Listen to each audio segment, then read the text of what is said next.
Welcome to the Ecommerce Marketing Podcast, the highly rated digital marketing podcast that provides weekly digital marketing tips and strategies from some of the world's top digital marketers and e-commerce entrepreneurs that will help you take your digital marketing to the next level.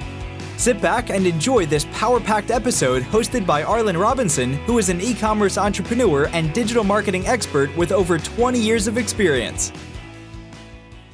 Are your eBay sales struggling? Maybe your listings have been up for a while with no sales. OptiSeller are the data optimization experts with the tools you need to control, manage, and monitor your online store performance. Their powerful tools will drive your listing visibility, conversion, and ultimately help you sell more online. So what are you waiting for? Go to get.optiseller.com/pod and use the code podcast30 to get 30% off the plan of your choice. That's get.optiseller.com/pod. And remember to use the promo code podcast30 to get 30% off of any plan. Hey, e-commerce marketing podcast listener. Are you looking to increase traffic and sales to your website? You can do this by launching your own affiliate program. Just visit getosi.com and sign up for a free trial today. That's getosi.com. Now get ready to hear from your e-commerce marketing expert of the week as they drill down to give you details on marketing strategies that can help grow your business. Welcome back to the E-Commerce Marketing Podcast, everyone. I am your host, Arlen Robinson, and today we have a guest that's been in the digital marketing space for 6 years and has made a massive impact in that short period of time. He's done collaborations with celebrities like Kevin Hart, Logan Paul, Jake Paul, Snoop Dogg, Lil Baby, and so many others. It's my pleasure to introduce the co-founder of HighKey Enterprises, Luke Lintz. Welcome to the podcast, Luke. Arlen, thanks for having me. I'm really looking forward to this. Yes, I'm excited to talk to you. From reading your intro, it's like, wow, in 6 years to be able to, forge a business, create a business and be able to, connect with the celebrities at that level is definitely an accomplishment. That's not something that's easy to do. I appreciate it, man. And yeah, it's really been like a snowball effect over the years. It didn't all come like overnight. And right. Each one of those influencers listed and celebs listed were over the course of the 6 years and spaced out accordingly. But gotcha. some cool stuff to get into with all of it. Yeah, that's awesome. And I'm glad you mentioned that. They're really, in my opinion, I've been in the business a long time, as I was mentioning before we were recording. I don't know if there's really any overnight success stories. I mean, there are, of course, maybe some one-off cases that are anomalies that happen, but most of the time, the large percentage is people putting in that work. And I know you guys have put in that work. Dude, 100% agree. Definitely. Well, Luke, before we get into it, today we're going to be talking about influencer marketing, and that's, I know, your bread and butter, and it's one of the things that has really grown your business. But before we get into talking about that, why don't you tell us a little bit more about your background and, specifically how you got into what you're doing today? Yeah, 100%. So I started the company HighKey, and it's kind of been an umbrella of companies. So we originally started back in Canada, all the way back in 2016, and we started with an e-commerce company. So it's going to be pretty cool for this podcast because we actually come from an e-commerce background, and we were selling consumer electronics at the time. Specifically, we started off with our first product, completely wireless earbuds. So like we were before all the other wireless earbuds on the market. Like we were before AirPods, Samsung Galaxy Gear Icon, every single wireless earbud on the market we were before. And this is something I want to really get into with this being more of like an e-commerce focused podcast, is that it's really about, like, as much as you want to go into like marketing and different marketing techniques, it's really about having a killer product and like the best product ever. And then the marketing comes second. And so that's what we had, is we had a really good product and a great product market fit, because at the time there was no other wireless earbuds on the market. And so we were able to scale that business up with very little marketing knowledge and no business knowledge at all. I was in high school at the time. And we Wow. scaled that, and we scaled that up to 7 figures in a year and a half in revenue. And the profit wasn't that good at all, but it was cool to say that revenue number.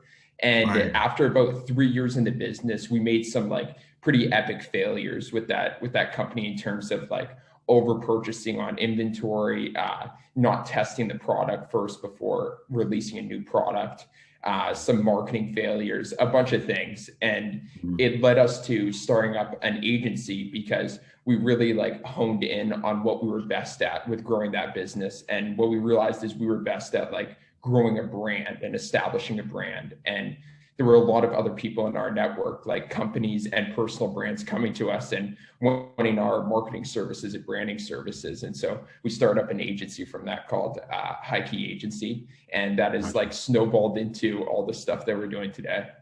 Gotcha. That's good stuff, man. So it sounds like you took all of those strategies and tactics that you used, kind of back in the day to grow the wireless earbuds business and apply those things to the clients that you're working with. That's literally exactly what we did at the start. And then after we started working with clients, things just snowballed where we were able to really take off because we were making some decent margins and way better profits than we were in the e-commerce company. So we were able to hire really talented people. And I'm pretty happy to say that we have people hired at our company in our different departments now in our agency that are way smarter than me at specific things. And so I'm able to be relieved where when a client gets on the phone and asks about specific marketing techniques on like TikTok or Instagram or any of these, I'm like, listen, I'm not the expert anymore. My team's the expert. Let me get you on the phone with them and they can give you an exact marketing breakdown. Gotcha. That's good stuff, man. It does always come down to that team. You can only be, an expert in so many things. You can't be, knowledgeable about all things. So it's good to know that you realize that you're humble enough to believe that, you have the good, solid team that is able to really help push everything forward. That's what it's about. 100%. Great. Well, Luke, thank you for sharing that. I mean, that is quite a story. And I know it's definitely going to inspire those that are listening as well. But as I mentioned today, we're going to be talking about, influencer marketing, which is really a hot topic. And I know, most e-commerce businesses that are maybe a little bit familiar with it, but just know or heard about the power of it. Where do you really just begin with it? How does an e-commerce business get started with influencer marketing? Yeah, so I'm really passionate about influencer marketing because we started with influencer marketing. That was our number one marketing technique with our e-commerce company. And we actually didn't even do any direct advertising at the time. We didn't do any Google ads. We didn't do any Facebook ads. We didn't do any type of direct advertising. And the entire revenue stream of that 7 figures that we generated in the first year and a half was 100% through meme pages, what we call it on Instagram, and then through micro influencers. And so this is a technique that's still utilized and still should be utilized by any e-commerce company 100%. And my personal belief on it is like, I'll give a case study as an example for all the e-commerce companies out there. We're currently working with this agency, and they shouldn't mind me mentioning their name. They're a Canadian company called Coco Vodka. And they sell e-commerce, like basically like these spritzers that are made of coconut water and vodka. They have really good branding. And the most important thing of like what I said earlier is they have an unbelievable product. The product is so good. And so basically what we've been doing is we've been doing a specific DM outreach campaign for them. And so we've been using our like verified Instagram accounts to outreach to hundreds and thousands of people per like week in their specific niche. So we're going after so they're in like the 18 plus niche and kind of like the college space because it's like an alcoholic drink. And so we're going after a few different things. We're going after people in like the club space. We're going after people in the party space. We're going after like people who are just like in like lifestyle influencers and literally just DMing them with a very simple pitch. And our goal is to get people to promote the product for absolutely for free and only in exchange for the product. And people people really underestimate this in the whole like influencer marketing space. Is even in this day and age where like influencer marketing has been a thing for like, say, like the past like 7 years now, 7-8 years, widely known. There's so many micro influencers out there that are around like 50,000 followers to 500,000 followers that can bring great exposure to people's businesses. And they will do that in terms of like posting on their page, just exchange for a product if you have a really good product that's in their industry. Gotcha. Yeah, I'm glad you mentioned that, because I've done other talks and webinars and things about influencer marketing. And a lot of times that's what I stress to people and businesses, that micro influencer niche between, 5,000 to 50,000 or so followers on, Instagram or any of the other social networks is really a sweet spot, because there's so many of them. They're obtainable for smaller businesses because, like you said, you can probably get away with giving them free product. If you do give them an incentive, it doesn't have to be a huge incentive like you would have to do those, mega influencers, those people that are at the millions of follower level that are, really those celebs, because those, for a small business, 9 times out of 10, that's kind of unattainable to really get a celebrity to promote your product. Big time. It can be unattainable in terms of the cost. And even if you were able to like, say, justify that cost at the initial, like getting return on that cost with like a huge celeb just for an e-commerce company promotion, if you're a small business, would be very hard.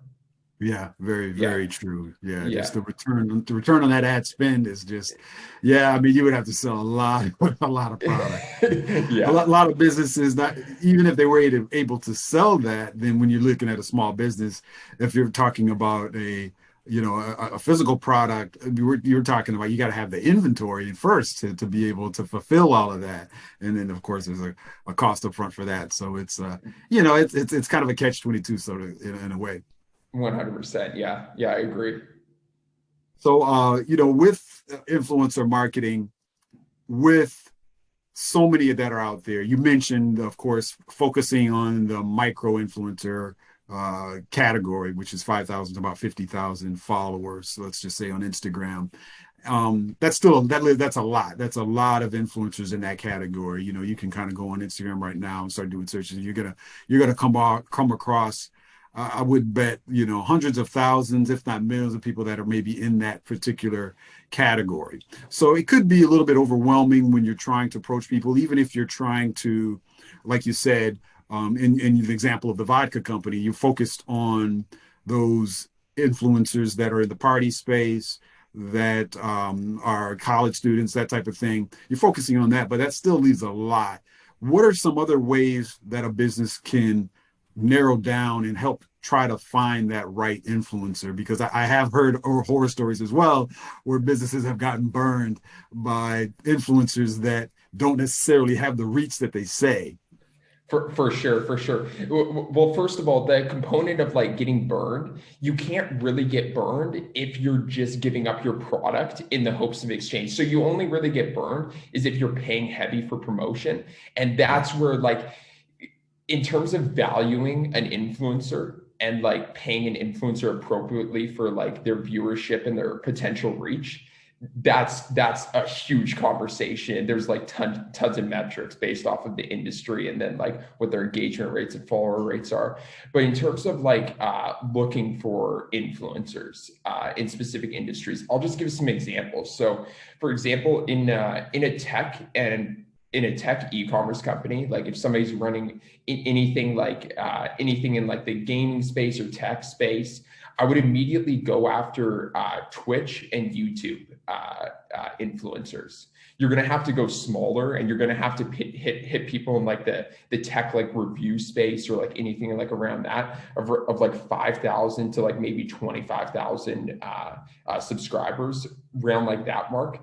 But where that's huge is because YouTube videos rank at the top of Google. And the thing about tech products, and the thing that I learned with our e-commerce company, is it has a higher buying threshold than, say, like a clothing product, where people usually do more research researching tech products. And so like you want to be like all over Google because people are going to be doing their research before they purchase. If you have a very like impulse purchase product that is going to a younger demographic, I would immediately go out after TikTok influencers. Okay. And it would really depend on the exact type of product that you have based off of the specific TikTok influencer you go after. But people would be so surprised, and I see it all the time. I spend a bit of time on TikTok every here and there, but my team really, like, I have a couple of members on my team that spend literally every single hour of the day on TikTok. And they see all the time people who have millions and millions of followers on TikTok, and you can literally click on their Instagram profile and they have like 20,000 to 100,000 Instagram followers, where if you reach out to them over Instagram, they'll most likely respond. Even if you send a DM from like a somewhat like followed account, like they'll most likely respond if you have an enticing offer for them. And then, and then it really just depends that the industry that the product is in based off of like the specific people that they're targeting. Gotcha. Uh-huh. Are there any rules of thumb when it comes to, let's say, vetting one of these influencers? Because we see that there's a large pool to choose from, and as a business owner, like you said, they're not losing a whole lot other than maybe free product, but at the same time, time is money. They don't want to waste time with somebody that's not really gonna really get them any return at all. So they want to make sure they do still maximize the amount of time, the effort it is to get them the product, spend time on facilitating that relationship. What are some other things that you've done, your agency's done, or you guys have done personally to try to vet influencers?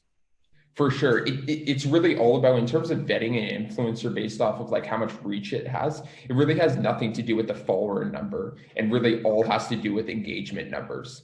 And so the engagement numbers, like, you'll get a hang of it once you start seeing people and like actually like working with individual people. But usually a good engagement rate is anywhere from like 1% to 5% of their total following. That's like 1% to 5% of their total following in like likes, comments, and like viewership on like each of their videos. And you can, and this varies greatly. Like this could be like a 5,000 followed influencer could have more engagement than a 50,000 follower influencer. Sure. And a 50,000 follower influencer could have more engagement than a 500,000 follower influencer. And that's why engagement is really the only thing that matters. Also a key thing it's where like the thing about wasting time in potentially like sending out a product and like them not utilizing it, or like utilizing and not promoting it.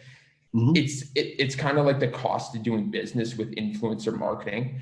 I would really suggest that any e-commerce company like listening to this podcast and wanting to get into influencer marketing or already doing influencer marketing, I would dedicate one person in their company to handle all influencer marketing. And what they're doing is they're handling all the outreach to people, all the research of people. They should be creating lists of like all the potential people and like the industries that they want to be targeting for like potential influencers in the future. They want to be doing a specific amount of outreaches per week. And then they want to be like doing audits on like how many people of those are responding back, and then how many people are interested in doing deals.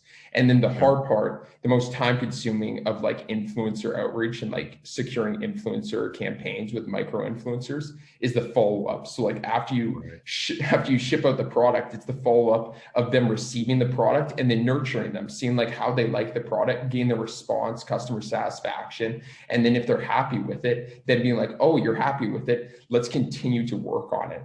And what we found with like, we spent like easily over $500,000 just with our e-commerce company, specifically on influencer marketing. And what we found is that working with a small bunch of influencers on a consistent basis grows a way better community than working with a ton of influencers just once. And it's because they're like nurturing their community, and like the people aren't just like, oh, this is some random promotion that this company just paid them a couple of $1,000s for. And it's the difference of that with them actually, their followers realizing that they actually like and are endorsing this product. Yeah. Those are some really key points for sure. First off, you mentioned that you as a business owner, you got to get past that follower count. It's really all about the engagement for sure. But I know a lot of times businesses, they see those followers, they see the hundreds of thousands, the 200,000s, but they don't dig in there and look at the engagement. It's pretty clear to see. I've done different webinars about this, and I mean, you can easily kind of spot a kind of a fake, I guess you could say, influencer versus somebody that's really the real deal, that's engaging. When you just look at the posts, if you see somebody may have, hundreds of thousands of followers or maybe even millions, but then when you look at their posts, they're getting, very minimal likes. There's hardly any comments. There's no back and forth. So it's pretty clear that, this is somebody that's really, not the real deal. They could be, trying to do some type of scam. You never know. So that's really what you have to focus on, and kind of get beyond that follower number, because as you mentioned, from even some of the smaller influencers that have the smaller follower accounts, they're going to be getting actually higher engagement because it's a smaller community and they're able to, foster a better, tighter relationship, because it's going to be the same people that they're communicating with on their posts and anything that they're doing, that they're really kind of getting to know in a way. And that's what you really want to look for, for sure. And you mentioned also, as far as the influencers are concerned, what I wanted to see is, as far as the incentive, of course, we talked a lot about the free product and you being able to, do this by just offering free product. And the worst thing is if they don't even use it, or they don't do any engagement, or, expose it to anyone. And that's just really the cost of doing business. So now let's say the businesses get beyond the micro influencer level. They've grown a bit and they want to kind of take it up to that next level. We're talking, they want to get to people that have the hundreds of thousands of followers. One of the common questions that I get from business owners is, okay, how do I determine what incentive to offer them that's really going to entice them? Is there a general rule of thumb when you're starting to get up in those higher level influencers? Yeah, so this gets into like kind of negotiation strategies, and like how you can kind of get behind this is really reading up on any type of negotiation books, any type of negotiation classes to get like strategies on this. But like the strategies that we've always utilized with negotiation with influencers is never say your number first. Always get them to say their number. And if they say give me your budget, just never tell them your budget, and get them to tell you their price beforehand. Because in reality, when you're dealing with influencers, any single price that they say, no matter what, for any type of deliverables, it can usually be cut in half. And like people just don't realize that. And people are a little scared to negotiate for whatever reason. And yeah, this is like just kind of like sales and negotiation. And so usually what we do is when they say a price, and we finally get them to say a price for specific deliverables that we're wanting, we usually cut it by like, we take that and we give them an offer back of like 30 to 40%. And it really throws them off. You really have to be careful with this, because sometimes you can potentially lose deals by going too low. But most of the time, like these influencers are wanting deals more than you're wanting deals. Because in reality, like there's millions of influencers out there. And so there's more of them out there than there is like companies willing to pay. And so, so it's a numbers game. What popped into my head from this is kind of like a foolproof plan to make sure that like, if you are above the next level of like micro influencers and you're wanting to start paying for influencers, but like scared of like losing a lot of money, a foolproof plan is doing a Facebook ad strategy, coming up with the entire Facebook ad strategy, direct marketing. This can also work for a YouTube ad strategy, and reverse engineering it. So thinking about like the perfect influencer, or like a few influencers that'd be perfect for a Facebook ads campaign in your specific industry. Like if you like putting yourself in your customer's shoes, in your client's shoes, and if they were looking at a specific influencer endorsing your product, who would be the perfect ones, and paying those people for it, and then using their content for Facebook ads and YouTube ads. And it's kind of a foolproof plan. If you're getting into like a bigger level of influencers, you might need to sign a contract with them saying that you can utilize their content so you just don't get sued from them, or like no bad water goes in between you. But that's something that we've utilized a lot with companies that we've worked with to make sure that it's like foolproof, where even if the influencer doesn't draw the traffic they said that they would, using that same content in retargeting campaigns for Facebook and YouTube ads usually does very well. Yeah, that's great. That's a great strategy. I actually hadn't thought about that or heard anyone utilize that. So the kind of the power in that is, even if they, like you said, if they don't even do anything, you taking their content, you taking their image, their likeness, and using it across your platforms, retargeting that's really going to give you a boost, because people are still, even though you may not have the direct access to their specific network, utilizing your own and through retargeting, you can kind of get close. You can get close to reaching what they would maybe be able to reach by just them putting it out on their own. Yeah. We stumbled on this tactic kind of accidentally, but it's kind of common sense when you think of it. How we stumbled on it was one of the main services that we offer giveaway sponsorship opportunities. And so this is what's allowed us to work with so many celebrities, because what we do is we set up a huge giveaway. We do a giveaway of like usually a Tesla or like something really massive, like $40,000 in value. And then we partner up with one specific celebrity to promote that giveaway. And the whole promotion of the giveaway is people can enter that giveaway by following a list of accounts. And we usually have a list of like 80 to 90 giveaway sponsors. And so each one of those accounts on the following list are our giveaway sponsors, helping us pay for the giveaway and then also paying us to deliver the service. And so how we fell on this Facebook ads campaign is we were doing a campaign with Kevin Hart, actually. And we were giving away $20,000 in cash. And it wasn't performing the way we liked it to perform. We were estimating 100,000 followers for all of our giveaway sponsors on the list. And so we were at some pretty high expectations for all of them.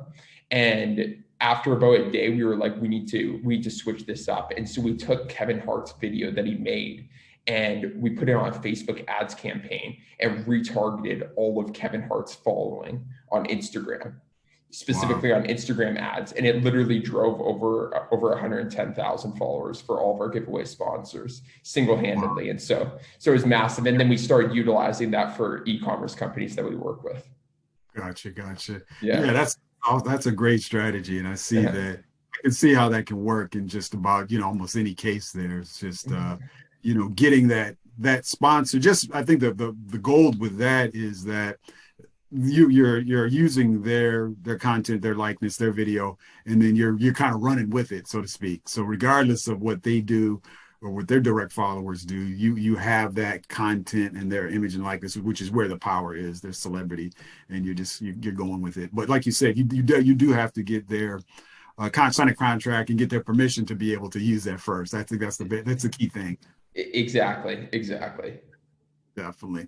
Well, that's awesome. Well, as we get ready to wrap things up, Luke, one of the things I wanted to kind of ask you is if you don't mind sharing maybe some other businesses that you worked with or that you're familiar with that have launched some other influencer marketing campaigns, and what are some other specific things that they did around influencer marketing to be successful?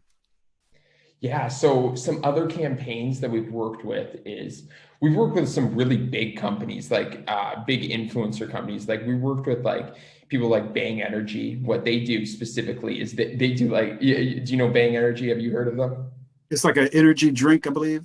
Yeah. So they kind of do like a widespread marketing tactic where like they're going after like any single influencer, and like they were paying some really good numbers. Their tactic was they were going after influencers to solely rep their energy drink and not rep any other drinks. So like they were going very aggressively at signing contracts where they definitely had VC funding and stuff. And they were going after any single influencer that was willing to work with them with good engagement rates and a good following. And they were paying them a monthly retainer to promote them with a certain set of deliverables. And at the start, they were paying some like crazy rates where like influencers just couldn't say no to. And so they were really capitalizing on just being so widespread and just being like the company that everybody is seeing across everywhere and being like, yo, what is this all about? And so that's a really cool tactic. A lot of the companies that we're working with currently are in like the entrepreneur real estate space, business leaders. That's kind of like the focus in not necessarily like e-commerce products. And so like when we do individual, say, influencer campaigns for these personal brands, it's mainly in the form of getting on niche Instagram pages. And so like there's tons of niche Instagram pages. This is another tactic we used for our e-commerce company of wireless earbuds. And there's so many niche pages. Like there's like meme pages that are talking about like comedy. Like for example, like World Star is considered like a meme influencer because like there's no like actual face to the page. And so working with some of these pages that have like hundreds of thousands of followers and really good engagement rates can be a great way because you can post your own video content on these pages. And so this is another tactic that we use is that we would get influencers, either micro influencers, to make content for us, or pay like one or two really big influencers for like the Facebook ad strategy, and at the same time utilizing that content on meme-influencer pages. So like you can pay like meme-influencer pages that are in your specific industry, doing like very little research, finding them, like going out after like hashtags and finding the meme-influencers that way, and paying like 100,000 follower page, like a few $100s to repost a main feed post of like a video that was filmed and that you paid for another influencer. Huge tactic that we use to gain more exposure for that. Okay, great. That's some good stuff. Thank you for sharing that. I appreciate that. Those are definitely some unique tactics I hadn't quite heard before, and I know it's going to go a long way with our listeners as well. And the last thing I wanted to kind of close out this with is one thing that you mentioned a few minutes back that I think is really important is dedicating someone on your team where it's their sole responsibility to manage finding these influencers, pitching them, doing the follow-ups, and this kind of nurturing the whole relationship, because it really is a full-time job. I know a lot of times business owners may want to try to lump this under just somebody that's already doing some digital marketing for them, but it takes a lot. And especially if you're really looking to really be successful with it, it's a lot. You're going to be pitching a lot of people. You're going to be scouring Instagram, these other social networks, trying to find the right people, doing the follow-ups, creating the relationships. And you're going to be doing that all day, every day, for the full-time job to be able to manage that correctly. So I think that's a key thing there. I think a lot of businesses think, oh, okay, we can kind of do this a little bit on the side, but to be able to really be successful, you got to dedicate at least one person on your team that's really their sole responsibility. Yeah, it really won't work out well for any company that's spending like 1 day to do outreaches per week, and then like maybe following up with them like every third day, and then sending out the product, and then like forgetting to follow up after like a week. Like that's really how that would get you to the consensus of like, oh, influencer marketing doesn't work. Right. Because you're just not putting the time behind it. Exactly. And that happens. I know a lot of businesses that may try it a little bit, a few hours per week here and there. That's not going to cut it. They're going to come to the conclusion. They're going to think it's not working, but it's just because they didn't spend the time into it. Yeah. Well, Luke, you've definitely shared a wealth of knowledge for sure. I know I've learned a lot. I know our listeners and viewers will as well. But lastly, I always like to switch gears here with my final question, is just so our audience can get to know you a little bit better. If you don't mind sharing one kind of closing fun fact about yourself that you think our listeners and our viewers would be interested to know. Fun fact. Oh, I feel like there's a couple of things that I could say. A fun fact is actually over the past 2 years, we've gone heavily into the crypto space. And so the majority of my time on a day-to-day basis is going towards doing research on different crypto projects, doing a lot of marketing for crypto projects, and then also investing our personal capital in a lot of crypto projects.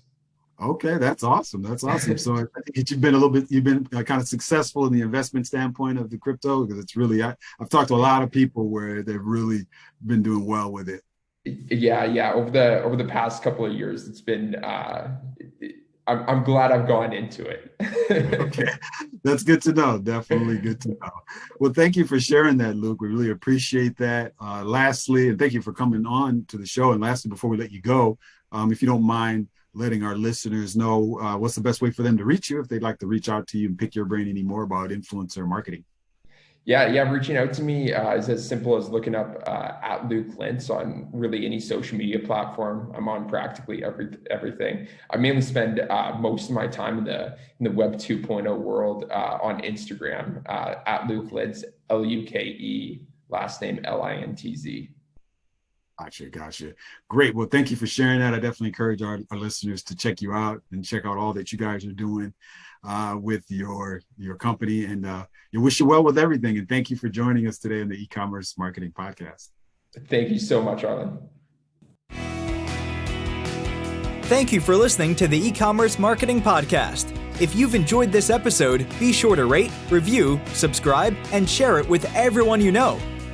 Are you looking to take your digital marketing to the next level, but are tired of wading through countless YouTube videos with unproven and untrusted marketing strategies? Well, we have the answer for you. The More Sales Every Month online digital marketing course. In this information-packed course, you will learn effective keyword research, link building, content marketing, and much more to attract and convert your site visitors into paying customers. Just go to moresaleseverymonth.com and sign up today for a low one-time fee. In addition to this power-packed course, if you would like to get access to a growing repository of digital marketing articles, PDFs, and ebooks, check out getosi.com/resources and opt in to get full access to our library of priceless marketing information to help you take your digital marketing to the next level.